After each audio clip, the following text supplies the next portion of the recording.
I'm Richard Wolman, psychologist, dating coach. Hi, I'm Peggy Wolman, and we are matchmakers and dating coaches with Peggy Wolman Matchmaking. We are delighted to be here today with Helen Fisher, world famous, brilliant biological anthropologist, whom we hope will be able to help us help our clients stay optimistic and forward-looking in their search for love. Helen is a social scientist. Social scientists like to categorize people and figure out who is in what group and who isn't in what group. My area is personality and spirituality. Yours is brain function and brain expression and so forth. So we're delighted to. And I'm delighted to be with you too. Well, it's great. Yeah. Always fun. It's really great. I'm going to start off real quick here. Peggy's a matchmaker. I'm a dating coach. I work with her. She into the work initially to kind of help her screen newcomers out. I got hooked, and so now I'm doing a lot of dating coaching and so forth. Our demographic are older adults. That means over 50. Our issue, our problem, is really our client's problem, which is how do I maintain my level of optimism? How do I maintain my level of hopefulness? How do I maintain my initiative? Because I've just come out of a marriage, or I've lost someone that I loved, women in particularly. I don't know what to do.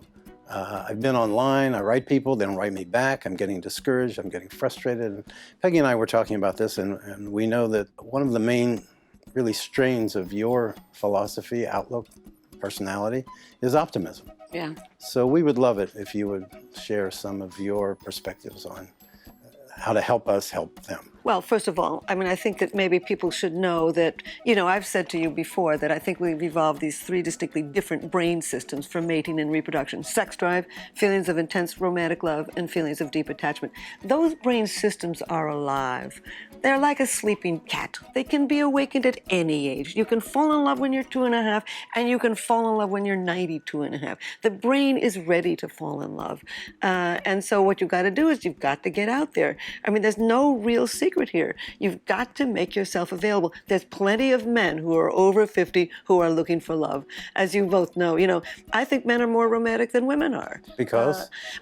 All of my data, and we've got data now on 30,000 Americans, and when we ask questions about romantic love, I find that men fall in love faster than women do. They fall in love more often than women do. When they meet somebody that they do love, they want to introduce them to friends and family sooner. They want to move in sooner. And men tend to have more intimate conversations with their wives or girlfriends than women do with their husbands or boyfriends, because women have their intimate conversations with their girlfriends. Well, they fall in love faster, but my sense is, from people we've talked to, is they also fall out of love faster. Mm-hmm. So I don't know any proof on that. When a relationship is over, men are 2.5 times more likely to kill themselves than women. Women go into clinical depression, but men actually kill themselves. So I think they never kill each other. They don't. Well, I suppose there's times for that, but Right. The bottom line is, it doesn't matter whether you're over 50. I did one study of Americans and Japanese, and I found that people over 45 express just the same feelings of romantic love and attachment as those who are under 25. Yes. So the brain does not change. You can be scared when you're 10 years old. You can be scared when you're 50 years old. In the same way, you can be in love when you're 10 years old, and you can be in love when you're 50 years old. But you can't do it at home in your sweatpants. At least you can. You can now go on the internet. And we're finding, I work with Match.com, but any one of these services, we're finding that more people are of every age are meeting somebody and forming relationships with somebody they met online than through a friend. Apparently, 31% of new relationships start with somebody that they met online, and only 25% met through a friend. And that's one difference. Young people, they're in college, they're in the bars. I'm too old to stand in a bar, and the right guy's not going to. And they meet online. They don't date online. They meet online. That's perfectly said. Right. That's the big misunderstanding about these dating sites. They're not dating sites. They're introducing sites. The only real algorithm is your own brain. We can give you somebody of the basically right size, shape, background, interest. But you can walk into a room and everybody's from that background and interest and all. You don't fall in love with all of them. I saw a study that actually showed that if you compare what people say they want in a relationship with who they actually end up with, 180 degrees apart. You know, actually at Match, and that's the only reason I bring them up because that's the one that I happen to know, but what they have done is they now begin to match you not only with what you say you want, but they watch what you choose and also give you more of what you chose. So it's amazing how, now you guys are in this business, but you know, I do a lot of talking to couples therapists, and I don't think any of us really know all the subtleties of what we're really looking for. You got to get out there. And you know what's interesting to me is there's a whole focus on the first date. It's a look-see, the first date. You got to get to the second date. Exactly. That's when you begin to get to know somebody, And you know? distinctions between what you want and what you need. Making decisions based on what you think you want, when in fact, when you look at the people who make you happy, who are the people that you enjoy being with, and why do they make you happy? And those are the people that you want to be with, people that elevate you, not your lists of what. And in particular, I think older clients do come with lists, and they come with lists based on their histories, the experiences that they've had that have been jarring, tragic. They're either widows, they're divorced, contentious divorces.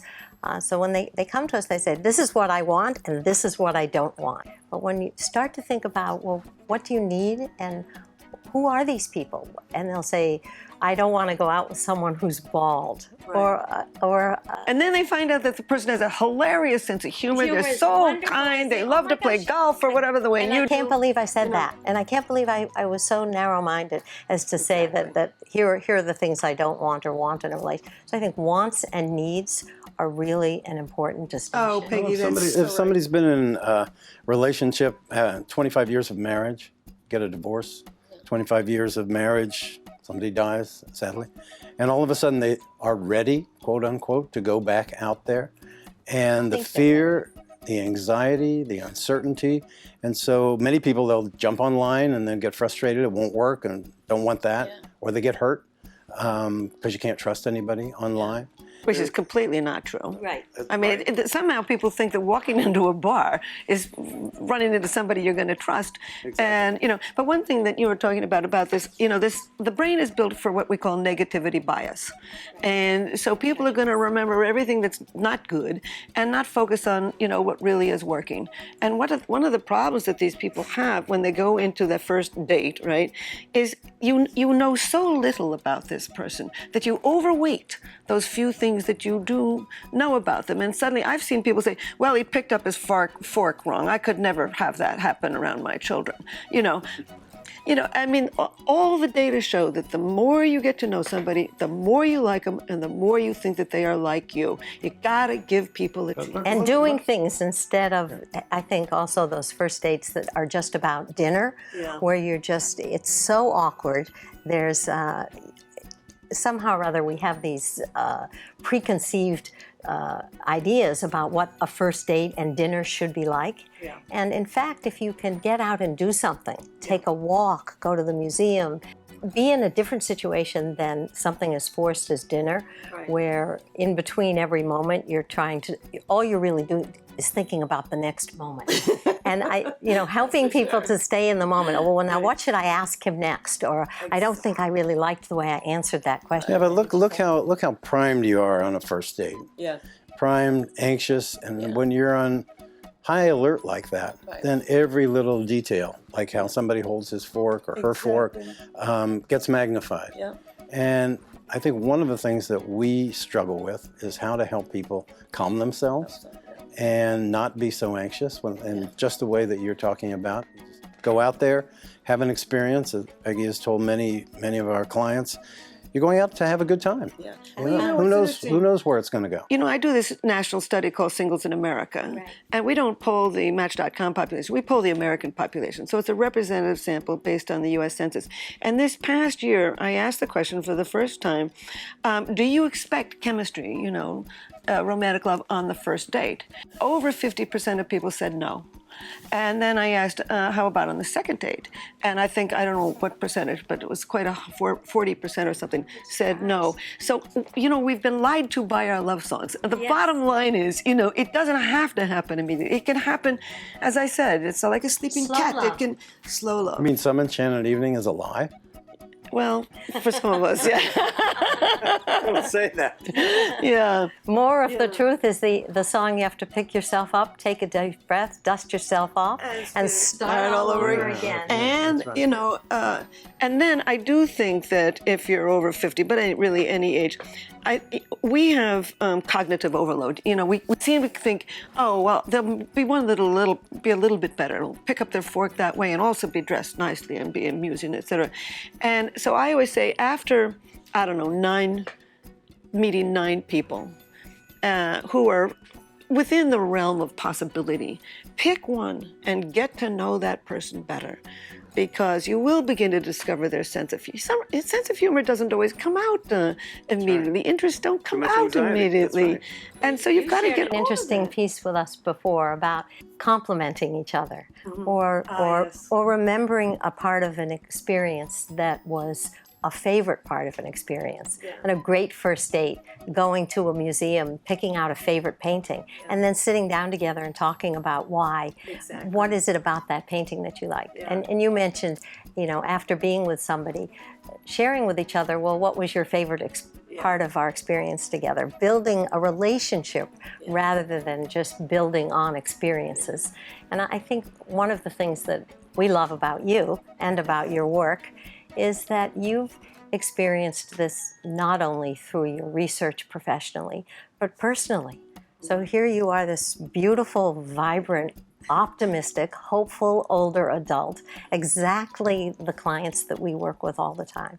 And we hope that they will draw from your optimism through your books and through your personal stories. I am an optimist. And by the way, you know, the data now show that older men are not looking for young women. They are looking for women who are vibrant, who are optimistic, who are energetic, who are interesting, who are funny.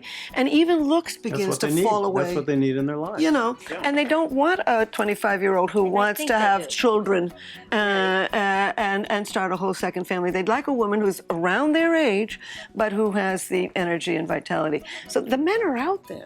One of the things you mentioned in the book that I was curious about is the kind of developmental dynamic of the way the various systems shift. So for example, as women get older, estrogen levels die down, testosterone may pick up. Is there something about the way in which that happens that would make sense for our population? Yes, I don't think the sex drive has to die at all. Okay. I mean, the estrogen levels go down about 20 times, but the testosterone only goes down about 3 times. And so you'll see in older women, they'll put more weight around their waist and maybe a little more hair on their face and they become more assertive. I've loved that, frankly.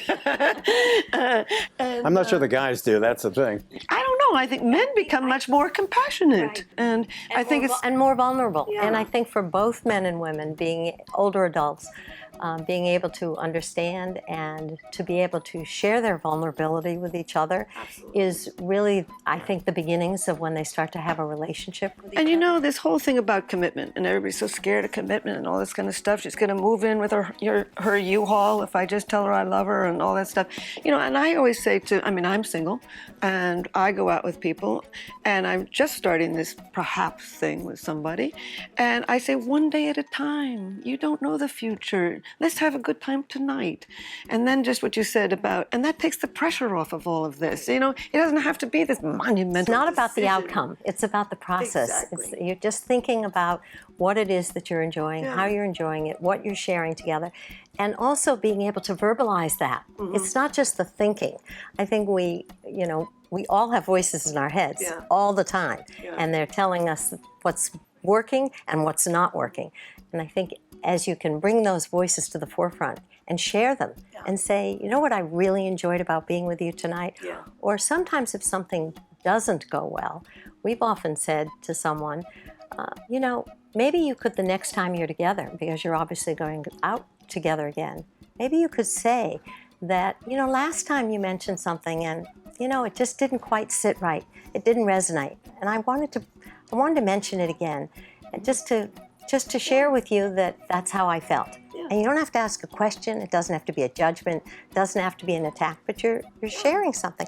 And how surprised we find people are to find out that what they thought was some offensive comment or out of just didn't fit into the evening at all was just a comment. It didn't have any great meaning and wasn't going to affect the future. And you might sandwich it between what you really liked about the date. Yeah, exactly.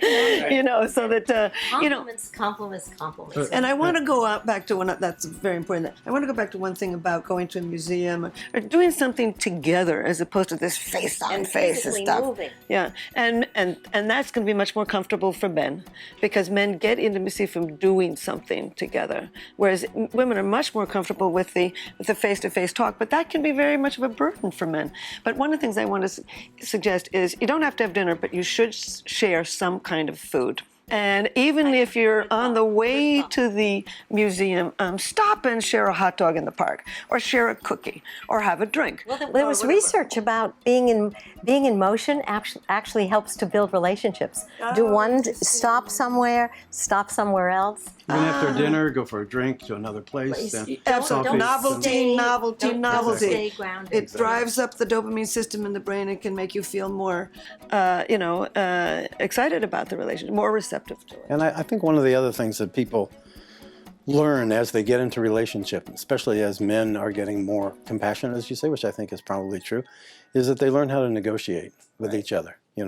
If you stop at a hot dog stand, what would you like? What would you like? Exactly. Kind of thing. If Remember we're that? splitting it, who wants? What do you want? I don't know. What do you want? I don't know. What do you want? Kind of thing. And learning how to state what your needs are, but also being mindful that the other person has needs, and that the key to building a relationship, at least in my experience and in our experience, is knowing how to negotiate even small gestures, small moments, because let's face it, every relationship is an ambivalent relationship.